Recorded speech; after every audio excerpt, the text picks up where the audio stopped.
That's a big one. Good afternoon. Welcome back to another session brought to you by Accent Nominees. And of course, your host is Tomi Ogule. And this session is brought to you by Accent Nominees. And the topic I'll be discussing is the impact of corporate brand. I'm sure you're wondering, who is this guy beside me? Before I tell you my topic, let me just try to introduce our guest for today. In fact, let's introduce myself because I know I've been saying more legal compliance, but I want to bring in the full gist of how you can, on your corporate branding, which is why our expert is here to give us and shed more light on it. So please introduce yourself. Okay, hello, good afternoon out there. I'm Johnson Abiono, a brand strategist. Okay, so today we'll be talking about the impact of corporate branding, take-home lessons for entrepreneurs, which of course our people, and we are bringing the main gist of how corporate branding can impact on your business, and you can be able to take one of few things home and impact it in your business. So I'll get right into it by asking our guests some questions. So I would like to ask you, can you tell us more about corporate branding? Okay, thank you for giving me this opportunity to address this topic, branding. Branding is not just what people see as the logo, everything is just at the top rate, like uppermost layer. That's what people can see actually. But there are lots of things that you need to do that go beyond branding. Exactly. Even me, I think it's just logo. Exactly. No, it's beyond. It's actually so it's beyond logo. Yeah, it's beyond logo. So please let our entrepreneurs know what it's actually. Okay, to our entrepreneurs out there, so corporate branding, it's a way at which you package your identity, your company's identity, a way to that your clients would be interested in seeing you more and patronize you. Let me just cut it short and make it that way. Don't worry, we have all the time in the world because it was not easy to bring this co-founder of DigTech. If you know how hard it is to bring him here just to come and discuss this particular topic with us. But I'll go to the second question. What do you think corporate branding includes? Like, what are the elements? What does it include? So people can know what it entails. Okay, thank you very much. And to make things very easier to understand, so I will just have to take you back memory lane. Take us. Yes. This the way everything looks like now. It's a way it has been like this right from onset, but it's just the approach that actually different. The way we manage our corporate system back then, let me just say decades ago, 2 decades ago, like 10, 20 years ago. So it has to do with people captures what the company does on a signboard and put it out there. So with that, they are able to pitch what the company do for people. When you see it on the street, you see a signboard, you see this, you see a tailor. There are a lot of stores. There's a way they represent on signboard, on signpost. There's a lot on the street. Logo, you already know what they are doing. Exactly. The name of the brand says exactly. You know what they are doing. So the way it is then is different from the way it is now. Though it's almost the same thing. So now that we have a corporate system, that means with the advance of the way if you look left and right, you have entrepreneurs. Exactly. Where our parents are just going to. So the thing that comes together for you to create a brand for your company, that which is corporate branding, it's your identity. Because one of the things clients they want to see out there is they need to see something that they can see. Okay, this is attached to so company. Listen, sometimes the way you package yourself actually goes along. Exactly. When you talk about yourself, you're talking about personal branding. Okay, so we have personal branding. Exactly. Branding. So now you are talking about See why it is important to bring this expert to. I thought you just have only corporate branding, but now we're saying we have corporate branding and personal branding. Exactly. Now, okay, I will still shed light on that personal branding, but we're talking about corporate branding. So there are a lot of stuff that entails that this corporate branding brings together. When we're talking about identity, your logo is your identity. Like when people see your logo out there, they will know, okay, this is what these people do. And there are a lot of things that come up together before you can form a logo, before you can form an identity. The color, So I can't just wake up one day and say, I want this. No. Every have a language. True. And the language can be expressed with color psychology. Wow. So in this way, there's a way you put everything together that one way or the other, the customers can have, you know, an insight of what this brand is all about. What you do. Let's take that apart. Okay. So in talking about corporate branding, it goes beyond logo. The defined logo is what we can see, just like Glow logo, just like Airtel logo, just like Airtel logo. There's another aspect like slogans, everywhere you go. attitude of your customers, or attitude of your team, of the company's team, people that are working in the company, how you know appreciative they are, how happy they are, is part of an identity. It's part of packaging. You know, when a customer comes down to your company in your physical space, and they comes in, they get to the reception, and everywhere is just moody. There's no cheerfulness, there's no happiness. And so the people will be like, people should sorry to use your word. This digital age that if you do one thing like this, exactly, on social media, you are there. Before you know, they already know you that place, they have strong faces. And people that already have that idea about the other branch they went to will just collaborate what they said. Exactly. So the way you package yourself, it's beyond what we can see. It goes to attitude of your workers, like the way they do towards customers, the way they do to new faces, and the way they interact to within themselves. So you are saying that this element includes slogan? Yeah. Okay, yes, slogans too is part of it. Attitude is part of it. Attitude of your workers, like the way they do. Also your slogan, like how you create your slogan.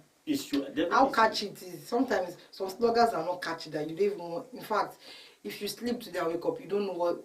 But if you hear everywhere you go, you might just go to MTN. MTN, exactly. You just go to MTN. You know, all these things are just packaging. You know, just like Sabino's. Okay, yes. You remember when he was talking about something huge? Yeah. No, there's a way that something huge is attached to him. So if he eventually has a company that he has a business, so we can actually attach that to his company, and with that, even without having a company, if some people hear something huge and their mind will still go back to Sabino's. Yeah, exactly. So now that you've helped us to distinguish some of this personal branding, corporate branding. I haven't talked about personal branding yet. Please, yeah. Okay. You know, for every entrepreneur, before you can think about having a business, you first have a niche of what you are doing. Like, let's say for instance, give me a business. Sorry. Low Accent. You Okay. can use Low Accent or Accent Nominees. As this is our program. Okay, let me just say as Accent Nominees. Okay. So we register businesses, right, and all. So let's say you personally as an individual, you will first, you know, put yourself together as, let's say, as Tommy. Yeah. You have a personality. You need to develop yourself. You need to, look inward to see what I do. Exactly. So when you create this thing and you put yourself together and put yourself out there, that's a personal branding. You know, when you personal branding is a way at which you develop yourself for people to have a mentality or a sensation of what is exactly. It's like an identity that needs to be protected. It's like even a foundation. You can't just be corporate branding or nothing. Exactly. You can't So for every entrepreneur out there, before you have a business, you should first work on yourself. You should know what you are doing, and you should be able to talk about what you are doing. You should be able to sell yourself, and don't only talk about it, do it. But there's something about branding. The moment clients or audience realize that you are lying, and that's it. And then once there's a mistake and you leave that market, coming back to the market is always hard. Exactly. Imagine going off the market for 1 week. After that 1 week, you'll be shocked that there are competitors waiting for your market to crash just for them to enter the market. Like, do you understand what I'm trying to say? You're not the only one in the market. You have competitors. So let me read our So as I was saying, so for everything you do that you say about your company, about yourself, ensure it is true. Because the moment your audience dictate any elements of, false, any atom of lie like this, exactly, it's all gone. They will never trust you. That means while you are building yourself personally, ensure you are legit. you are original. Consistent, so being consistent. I'm still goes coming there. I'm still coming. It's still part of it, you know. Goes along. But I'm just, when you are preaching something, you are putting a language out. True. That means that language is what you are doing, right? And when you are saying it, don't say it just for content's sake. Okay. Let people know that you do this because you really, really do it and you are good at it. And so after you're done with everything, ensure there's a community that you preach all these things, services, this problem you solve, how you help the community, how you provide solution, everything. This is how you develop yourself. So when you create all these things and you appear on on different sections, like you appear in front of screen, people knows you, different platform. You keep showing on your audience screen, everybody. So by doing this, by let's say 2 weeks, 3 weeks, a month, 2 months, 6 months, a year, people will know that so this particular person talks about this particular topic. By that, you are building your identity. That's personal. And don't forget, they said what you do for 21 days becomes an habit. Exactly. So by so doing, when you create all these things, then you now create a system, a platform on social media. That's a community at which you talk about these things. So before you cannot think about creating a company around that. So with that, people will be able to connect. You understand the dot. Like, okay, this particular person, he has been doing this for some years and is now having a business, so we trust him. That's the essence of personal branding. So if this business is connected to this particular person, we trust him. He has been doing this very greatly. There are a lot of feedback about this person when he has his talk on sessions or on different platforms. He has got a lot of feedback. So this is actually personal branding. And when it comes to corporate, that's when people can now connect the dot, like, okay, this particular person, this is what he's doing.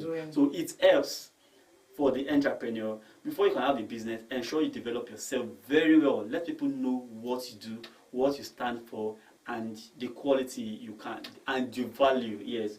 Because without value, you are nothing. Sorry to say that, but that is just the truth. So sometimes when you do personal branding, people already know who you are. You'll be shocked that sometimes people who know you just reach out to you and say, Mr. Johnson, why don't you do so and so, and they start giving you that business idea, start doing that. But I'm not interested. But say, what you stand for, what you do, basically seeing you look like someone that is into tech. Why don't you just go into tech, and before you know it's that thing you don't see about yourself. Exactly. Other people are actually seeing it. But that apart, I'm not here to do the talking. It's here to do the talking. Yes. So how do you, entering business the first year, that's when people comply with all the requirements because they are very serious. But second year, we forget to do what is right. Most times you start hearing 5 years in business and the business has crashed. So how do people maintain, or how should entrepreneurs maintain corporate branding? How do you think they can maintain it? Okay, there's something about branding. I said something the other time, like being true. That's something about branding. Another thing about corporate branding is consistency. We understand the fact that you are an entrepreneur and you don't have much, to maintain or to hire people and to do one or two things. But first thing you need to know is that the moment you start with a particular element or an identity, continue doing it. Do not stop. So if you know you can't continue, the best thing I will advise is for you to hire someone that can delegate roles. Exactly, delegate roles, so that there will not be drop in quality of what you actually represent. So that's actually the quality of your brand. That's the quality of your brand. So that if you can maintain this, let's say you do it yourself, 2 months, 3 months, 1 year, and thank God you are now seeing impact. You are seeing impact. So definitely there will be a large of cost for your company, being positive. So you can't do everything together by yourself. So that's when you now start hiring people to do things for you. So that's when you ensure they know your mission, your vision, and your brand guide. Maintaining corporate branding and the consistency. You need a brand guide that shows anybody that comes on board, this is what we have been doing, this is how we interact with our customers, this is how able to follow the structure. Exactly, this is the culture of our workers. how we do things. That's part of your packaging. You know, package. Let me just put it. Let me just put it in a proper way. Corporate branding is packaging your business for people to buy you. And not just anyhow packaging, you know. Yes. Packaging that makes sense. Exactly. You know, people can just package and be like, and you. What's this? Someone just tell you, like, they'll see your packaging, and that's why you need. If you know you don't know how to do this, it's better you know, delegate it to people who know how to do it. Exactly. Companies like Mr. Johnson's company, they actually do stuff like that. So, and there's a saying that there's this saying I tell people: if money can do it, then why not? If money can get these things done and you're making profits, why not do it? Business is not about solving problems; it's about solving problems and making profits while solving problems. Like, how will I solve problem? In fact, money will be the motivation for me to want to solve problem. I can't just solve problem without income coming in. So it's better you delegate it to people who know how to do it, and in the process you can just tell them to show you how they do it. So in 6 months or 1 year, when you've learned, you can just tell them to go and you continue from there. And that's why you need a workflow, you know, how things are done in your company, so that when anybody comes in, they already know the workflow, exactly what to do, so that there will be consistency in quality. If you're having a restaurant, let them know how you apply your Maggi, your everything. You know, all these things. It's a consistency stuff. But are you sure that if you know I'm applying my Maggi and salt, you are going to steal my recipe now? And then you have to do your trademarking now. So that people don't take my recipe, because if you already know amount of salt I'm putting, then I would not be the best anymore. You know, that sometimes some people will just leave, and before you know, they are living with that recipe. You taught them. They're living with that knowledge. I'm not saying it's all bad. I'm saying some people will leave and then want to be. Oh, now I now get what you're talking about. That's what I'm trying to say. But let's leave that. So in this digital age and social media, everything is digital. You know, some of us, we have this traditional mentality that this was how it has been done, and this is what we are going to focus on. So how do you think? How would I put it? How do you think social media and digital age has changed the landscape for corporate branding? You know, what are the challenges, what are the opportunities it presents, stuff like that? Okay, you know, when I started this session the other time, I made mention of how things are done then and how things are being done now. So, you know, with the inflow, or can I say with the how social media started, you know, when social media came to being, there is it's because of development in technology.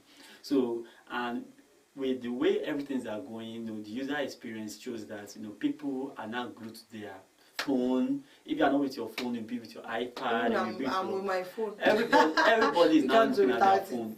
When you are traveling, you are not much looking at outside, maybe or the buying signpost. Newspaper. Exactly. I think it's kind of rare for people buying newspaper. So you realize that when you enter bus, let's say you are going to Keja now, you just like you are glued with your phone till when you get to your destination. I can't sleep without. My phone has to be with me. Sometimes I'm just with my power bank. When I say go and charge, I'll say, I feel like if I charge my phone, I'm charging myself. And I cannot do without pressing. Exactly. The reason why I'm saying this is that it seems signposts are now useless, because people are not making use of it. Signposts, sure. Because when you are traveling, your face is glued to your phone. And what are you doing? You're on social media. It's either you're on Instagram, or you're on LinkedIn, or you're on Twitter, or you're on Facebook. So why can't you just leverage on that and let people that are glued to their phone to see what you're actually doing by adverts? When they see your pop-up, and it's very, very attractive. You know, there's two different things. Yes. You do your advert. And it lures people in, you know. Your advert pop up on your audience phone, and they don't like it. Fine, you do what they actually want. This is where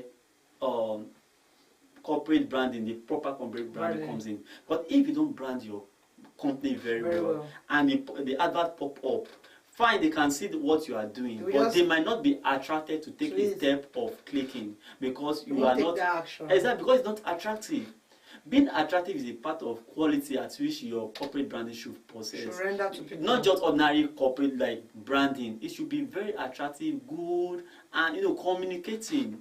You understand? So social media has helped to, you know, people to expand their culture, because everybody are using social media, they are glued with their phone, and with this you are able to create your platform on it and let people see what you are doing. So it helps to connect people together to you know, to do more on social media.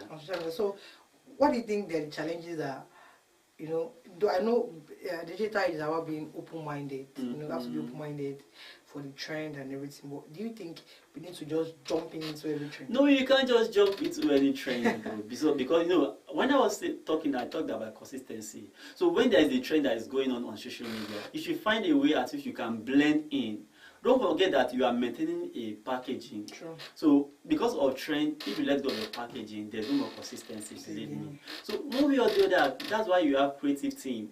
There's a way they can blend what's the trend, because with the trend you'll be able to expand, like more people will be able to see what you're doing. Yeah. That's the function of trend. That's one of the advantage of trend. So find a way at which you can blend your identity. Work-life balance. Exactly. I have to use that work-life balance, but I hope you grab what I'm trying to say. Yeah, you can balance you just balance your it. trend. You follow the trend. You don't lose taste of your identity.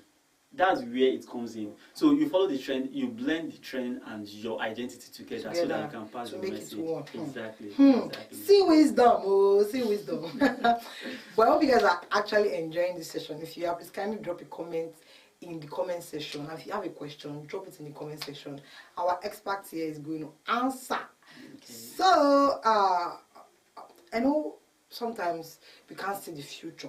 You know, the future is blinking. So, but how do you see the future of corporate branding evolving? You know, considering the changing in consumer behaviors, you know, technological advancements, the way things were done before, it's not the way it is done now. What do you see the future? Like, how do you see the future of corporate branding? Is it good? The future of corporate branding is actually very awesome. Because you know, corporate branding it advances with technology. True. And technology is actually making things more easier. But it's just that the way it's going with technology, AI is already taking over. Exactly. It's taking over. And it's taking over for things to be better. You know. I don't want to get to that again. We'll bring you in another day just to come and argue this, because I agree with you 50% and not 100%. So, you're saying that there's a future in corporate branding and we should tend to be open-minded about it. So, okay, what do you think are the potential risk and pitfalls that is associated with corporate branding and how we can mitigate it? Okay, you know, with corporate branding, the potential is right. Yeah, potential risk. Yeah, the potential risk, part of the potential risk, like when you create your own packaging and people loves it, they kind of copy it. True. So those are the risks. And then there's a way you can bypass it. And by bypassing it, you're also creating an income. When you trademark your identity, your elements, your identity, and someone else use it. So when you sue that I trademark this and you're using this, then that person will pay you a social amount of money. Then it's coming if back possible, to you. sometimes some people, they know you actually exist, they know you've registered. What they do is reach out to you. Can we use it? If you know you want to charge them, sometimes they need your consent, and where they don't have your consent, you can then sue, and of course compensation is yours, so damages would be given in court. But imagine whereby they seek for your consent, you could even charge them and be making coca. And guess what, guys? These people, don't you guys do trademark? We do trademark. So they know. Our fans know. Today is for them. I'm actually bringing, I'm bringing things beyond legal compliance, beyond the protection of their brand. I'm bringing things, how they can make sales, how they can last in business. Because you lasting in business means we will last in business. We are for you people. We are your business lawyers. And I hope you've been able to, learn one or two things. And I would give Mr. Johnson some few minutes to see one or two things you'd like to add. Okay, and let me just put everything together and let you know the impact of corporate branding. To just summarize everything all together. So corporate branding is a way at which you package your company, your identity all together, so that it will be very attractive. You have a value in front of your audience. Like you'll be very, very good. Your audience will be attracted to it and they will patronize you. That's the essence of corporate branding. And as an entrepreneur, before you can have a company, you should also brand yourself, to have an identity and package yourself. People cannot go after can I say, a poor personal developed, like when someone doesn't develop itself, like it can't advocate for what it's actually doing and the service is actually representing, and it's just out there. Nobody can just, okay, let me patronize you, maybe with grace. That could be out of grace. So that credibility and trust. Exactly. So with personal branding, I'm just as simple. I'm using the simplest language so that you can exactly so that you can understand. So with your good personal branding, you'll be able to connect your corporate branding to, like, you'll be able to connect people to what you do. So before you can have a company, you as a person, as an individual, you have developed yourself. People around you will be your first patronizer, because they know that this is what you have been doing exactly for some so number of duration of time. So they'll be able to connect that if you can do this and you are having this business, then we trust you. That's the essence of packaging. Yeah. And most of the impact of a good corporate branding is just one. Like, there are a lot of it, but I'll just give you one. Maybe next time when we talk, I'll talk about that. You will have to beg me to bring him over. But the impact of corporate branding is that people are attracted to you. They can't do without you until they patronize you. Your competitors will just be like, they can't just go with your competitors. It will help you position yourself. Exactly. You are positioned in a way that your audience will trust you and they will patronize you. That's the impact of a good corporate branding. I think this is a lesson for entrepreneurs. So if you are out there and it's only personal branding, or if you're doing corporate branding without having personal branding, I would advise you to look within you. Pick, what you are. Sometimes we are focusing on the wrong niche. What we do, what we know how to do is not what we are doing. The corporate branding, you can't place something on nothing, which is where that personal branding comes in. You're putting corporate branding on personal branding. And you are just having corporate branding without personal branding. How do you want it to work? What do you stand for? Basically, it means you are standing. If you are standing for nothing, you will fall for anything. And I hope you'll be able to get one or two things from what Mr. Johnson has said. We'll be dropping the name of his company, or I can say it, DigTech. You can follow them on social media, LinkedIn, Facebook, and Instagram. And follow us on Instagram, social media, all social media platforms, Accent Nominees and Low Accent, Facebook, Instagram, LinkedIn, name it. If they are opening a new social media, and we'll be there. We'll be there. So, and do not forget to drop your questions. I still remain your host, Tommy Mule, and our guest still remain Mr. Johnson. So I hope to see you same time next week. Ciao, ciao.